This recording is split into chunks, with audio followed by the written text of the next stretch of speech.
What an incredible pain in the ass. And now, of course, the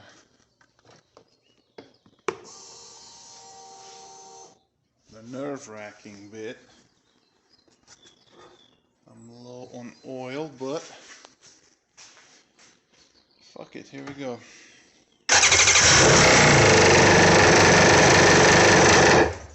Wow, fired right up.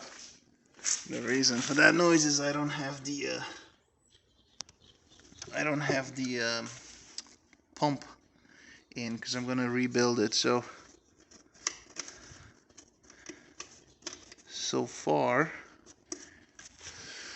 it appears to be alive. Let's try again real quick.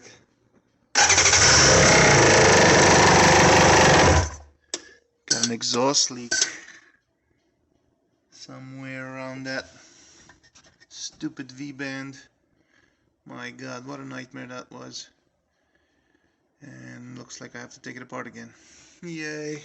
But at least it's alive.